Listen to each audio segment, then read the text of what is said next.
Like I say, my name's Carl Campbell, and I was hoping that our founder and director, Dr. Andreas Ringel, would be here today. Unfortunately, he couldn't make it. He texted me this morning about 6:30 something, but that's okay. Let me tell you a little bit about myself. I've been an entrepreneur. I asked her to select just a few things off my list, and I marked a few things, but it's a rather lengthy list. I'll be 70 next month. Hoorah. So, yes, sir, I'll go along with that. So, at my tender age, you know, I'm number one, prone to forget stuff, and number two, had a lot of experience doing a lot of things. So, that's why I still feel like I'm an entrepreneur. Now, my first rule of business is to never hire anybody dumber than yourself. I mean, you know, I can only remember 2 rules, and that's one of them. My second rule of business is, as soon as you find yourself in a position of responsibility, you bring on board somebody that's going to take your place when you're gone. In other words, a succession plan. If I was to drop dead tomorrow, that's already covered. If I can't work for long periods of time in a hospital or whatever, somebody else is going to step right in my stead and take over. And this individual is a vice president of mine when I had Fire Lake Investments Limited, and now he's in a position of authority as well. I'd like to bring him up. He's going to help me with this, because like I said, I can't remember all this stuff.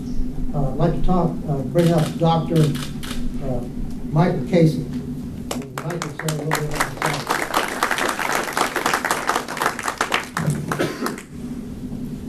Thanks, Carl. I've been involved with Mr. Campbell here for many years, and I can tell you he is a great entrepreneur. He has a lot of great ideas, and that's why I'm in business with him. What I do, I'm an entrepreneur myself. I'm involved in a couple of different businesses, but I saw the potential for this product and service that we offer, and I wanted to be involved. What do we do? Matrix Knowledgement is a holistic, multifaceted research and consulting organization focused on knowledge and information management. We are operational in the global domains of interest and utilize proprietary algorithms embedded within the interoperability dynamic to conduct our analyses. Our approach is based on expert systems, contemporary methods of calculation, and other elements belonging to design sciences. Our objectives are to be a worldwide player within governments, organizations, and with decision makers in general by utilizing knowledge of intent connectors, our composite management engagement tool, and by providing managerial security level kernels of several varieties to scrutinize human interface exchanges for irregularities, anomalies, or non-adherence to existing regimes of truth. Now, what does all that mean? Right, great question. Carl will explain that in a little greater detail. I guess you can tell that our founder and director, Andy, is not an English literature doctorate. He's the technical end of this. What we do, basically, or what we try to do, is we have a piece of software that lives on a laptop. Okay? And either in real time, as we're discussing now, Michael and I back and forth, or you guys to me, or whoever you're speaking with, on selected recorded media, like off the internet, tape recorder, anything with good clarity, or over a good, clear sounding telephone, preferably a landline, not running between different towers, because we all know what happens there. We can determine if the conversation of the other person is factual or if it's fantasy. Now, a lot of people think, oh, it's a lie detector test. Well, no. Lie detectors started in 1947. Nothing at all to do with heart rate, breathing, all this kind of stuff. And it has nothing to do with the stress test that's been out recently, where if I'm going to say something and it's going to be a lie, well, everybody will know it's a lie because, you know, I get excited. Well, that's not the case. There are a lot of individuals out there, special forces trained, any military here that have ever beaten a polygraph test because you're trained to do so. These are things that happen all the time. But if you can work on the cognitive level, okay, the brain across 129 different algorithms, you will find out very soon whether the individual is telling you, you know, a fantasy or a fiction. We do not use this on politicians. No politician will be in the red constantly. It would be in the red. And I do have some examples for you that I'll pass out near the end of my presentation, so you guys can look at it. And now that's what the basic software is. Now, Michael also mentioned a security kernel. There are a lot of businesses out there, well, come to think of it, just Booz Allen Hamilton for one, that the reason why I use them is because everybody in here I think is familiar with the Snowden effect. Okay, where they vetted him quickly like that, he stepped into a position, and then all of a sudden, the rest is history actually. But a gentleman by the name of Horacio Rosansky, he's the chief operating officer of Booz Allen now. He's going to be the CEO in this coming January. Was the one that was speaking on September the 10th about this case on the internet, and it's still there. Now, what he decided when he was asked the question, well, what are you going to do now that, you know, you had that Snowden effect? What are you going to do different so this doesn't happen again? And what Horacio came up with is we're going to do predictive analytics. That's a smart thing. So the guy asked him, well, how are you going to do that? Well, we're going to have some artists come in, we're going to have some mathematicians come in, we're going to have some engineers come in, and we're going to put all these heads together in a room, and they're going to figure out what's going to happen next. So my idea is sending Horacio a letter, says, you know, we analyzed your little speech there on, you know, on the internet, and this is what we found out, and you can call this, what we have, predictive analytics. You call it anything you want to, but it will save a lot of those things from happening again. Now, a lot of people ask, well, where can you use it? And I'm going to let Michael handle that. Michael, you ready? Yep. Some different uses for this. First of all, non-government uses, HR departments.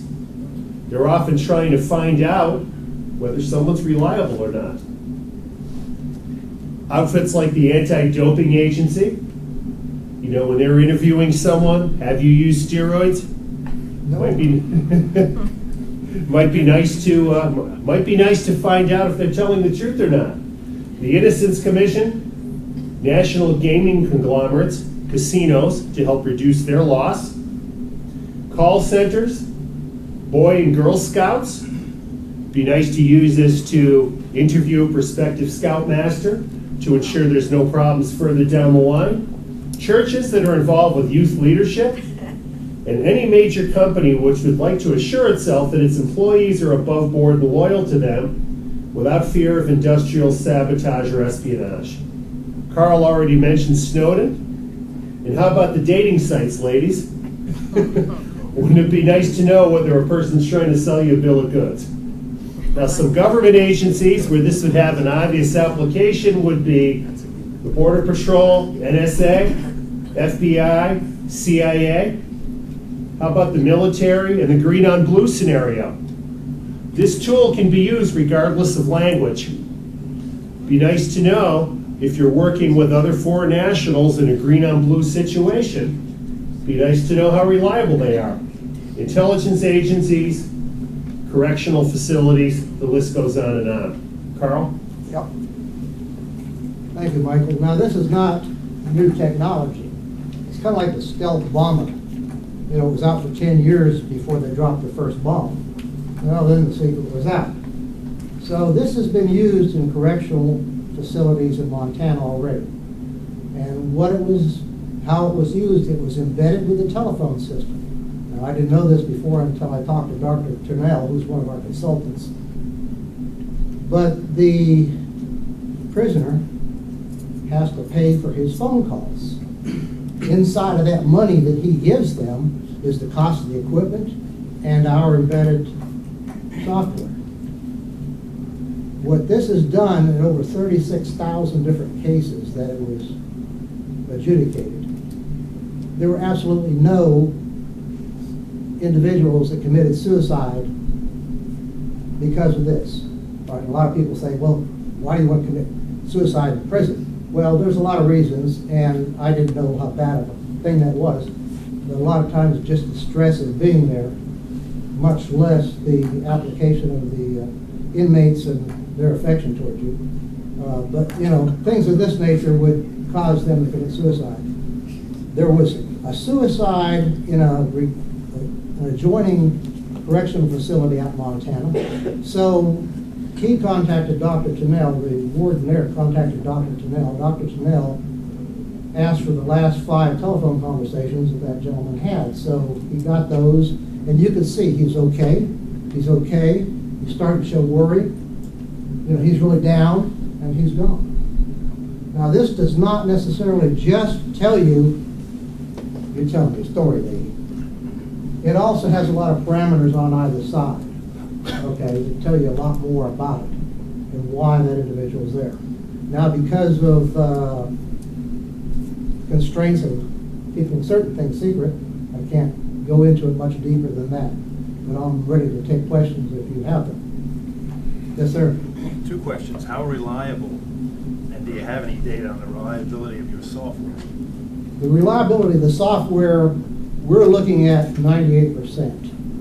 We don't feel that like there's any real panacea out there to say, well, this is going to work 100% of the time, every time, all day long, and all that kind of stuff.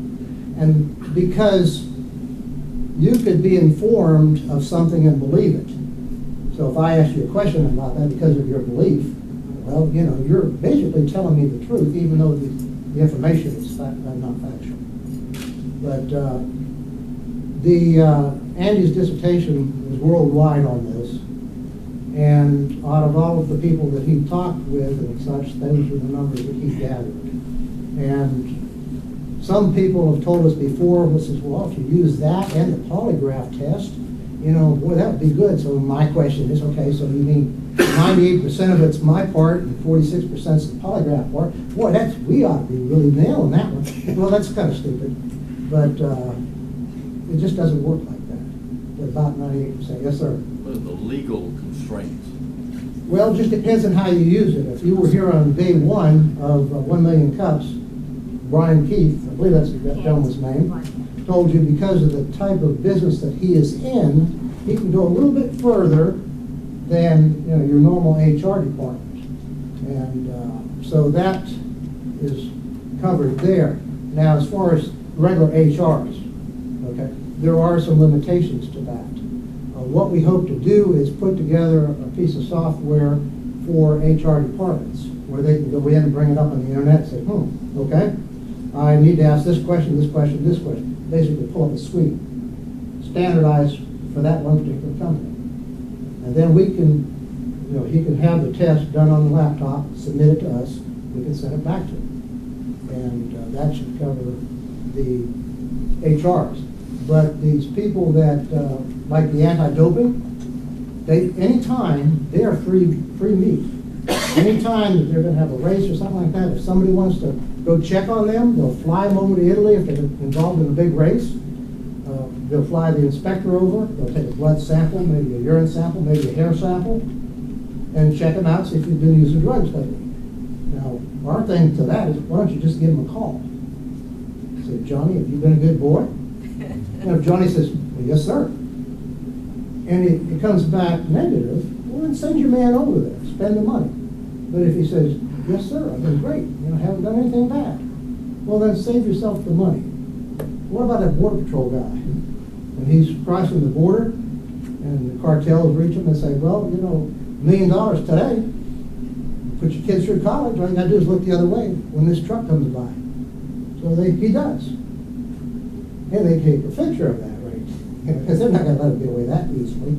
And after that, he's theirs.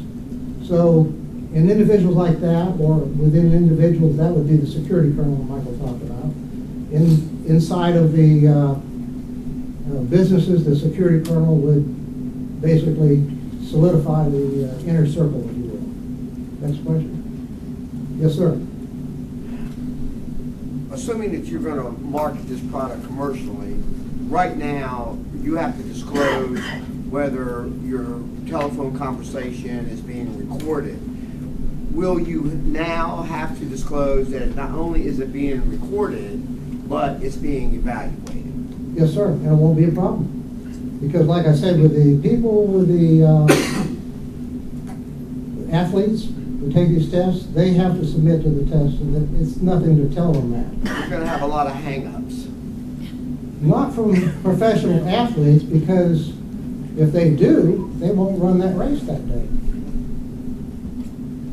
I mean, you've got a little bit of, when they become like Vance Armstrong, all right, he's always passed his stuff. And myself, I think that, his sponsors kind of knew what was happening, but we didn't want to give up the money. And then when they did find out that he was dirty, well, they just turned their back on him, saying they didn't know anything about it. Next question. Yes, sir. What's the cost involved with running one of your tests? Okay, the cost is variable. We like to get it right around $1,000 a piece. If it's a green on blue scenario for the military, everything's cheaper by the dozen. And there's different ways of selling this. We could sell you like 100 hits and at a reduced price. And then when you run out of those hits, we can resupply you for some of the money. Every individual, as far as the different HR groups and such, they, if they just need a very simple scenario, it won't cost as much as one other than, for the simple questions. If they have to go quite a bit in depth, say on a reoccurring top secret clearance, because, how much a top secret clearance costs to start with, it costs a lot. So a reoccurring is farmed out, and it wouldn't cost near as much to make a phone call as opposed to sitting over there and spending months, going through the scenario a second time. Yes, sir. When you detect an inconsistency, do you allow the person to explain anything, or just say, we got an inconsistency, you're out? What we do, we're just a tool, okay? What we do is we give, if somebody calls in like an HR department, we just supply them with what is factual, what is fictional. They want to go beyond that and ask questions, they do that. Now, Andy was, when he was in the Marine, he wears two hats. He was in the Marine Corps for a long time, recon, and he's also special ops. And he was a trained interrogator.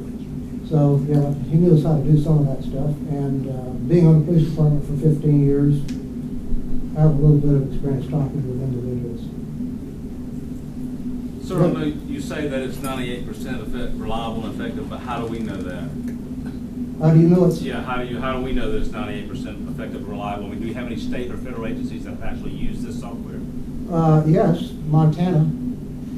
Yeah, they got weird people to do anyway, so God bless them. But, Are you saying they're smoking something? No, they'll shoot you in a heartbeat up there and they'll bury your body. But anyway, what I'm concerned about is certainly I've used the polygraph numerous times. Yes, sir. I mean, I have in my past practice on criminal law, and everybody I represent is not guilty. They haven't done a daggone thing wrong. Sure. And I've had them to take some polygraph sometime, and it's weird how all that the polygraph sometimes showing that if they did do something wrong, they're lying through their teeth. No, I understand. And certainly you cannot use a polygraph in court. And I'm sure at this particular point, because of the scientific evidence, we can't use your software in court either. So what I ask you is, we need some foundation feedback. We need some credentials to be able to use this stuff if we're going to use it in high-speed, low-drag situations, if you know what I mean. I do. The inventor of this, we're in contact with him quite a bit, and the software is constantly morphing, getting better. So this study was done a couple of years ago. But I'm I'm reporting on. That's when we started the company. So it's getting better all the time. It's used in more places than you think about it. It's used right now with certain insurance companies within the state of North Carolina at call centers. Guy calls up and says, hey, somebody just stole my car. Well, if it doesn't pass the security of the software, then it goes to another place where the whole thing is recorded and a supervisor, you know.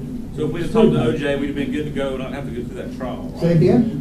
If we'd have talked to OJ, we wouldn't have to go through all that trial. Boy, I'll tell you what, that's, I wished I would have done OJ. I would have loved to have done him. Because, I mean, it looks like now he was guilty of sin. Well, I did bring a couple of things with me. One about President Clinton. You remember that guy? I didn't have sex with that woman. You want to hand those, just those Honestly, two right he there? really didn't. Yeah, he didn't. I mean, you know, but I mean, I would have been more respectful of the man if he was straight in his backbone and said, "Hey, I'm weak like everybody else." You know, at least I would have. Yeah, you know what I mean. Everybody could have bought off on that. They either liked it or didn't like it, but that's the way that goes. But, you know, he had to fight the whole scenario and lie about it. And it came out. So this, what she's passing out now is, for the Clinton one, is basically what we took off of the internet, that speech. And then I have another one here where a gentleman gave a speech to the UN, and you can read that too, what he's saying about that. I do want to pass it out prior to that. Yes, sir. The system is largely web-based. Do you have an ability, particularly for military and government usage, do that in a secure? I'm old. Do you have the ability to utilize this system in a secure internet protocol? Yes, sir. Yes, sir. And I appreciate you showing up today, because I just met this gentleman last night at the election center. Yes, sir. What are you looking for? Well, we need money, of course.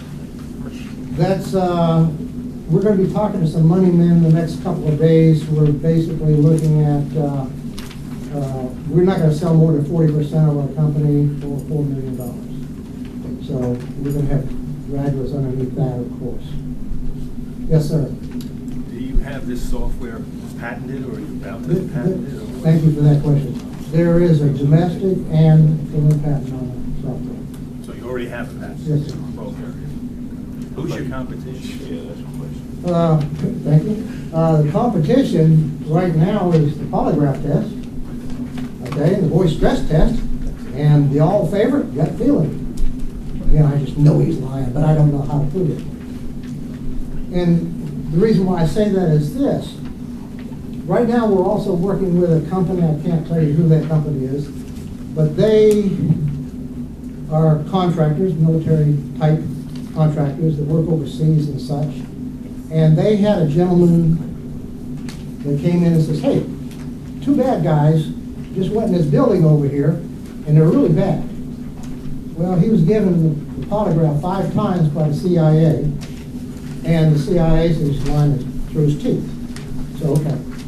But the old gut feeling comes in with this, my friend, and he says, well, something's scaring the hell out of him. So they went into the building, and that's the day they killed Osama bin Laden's 2 sons. So maybe the guy didn't have his names right. He had enough information to take those 2 guys out.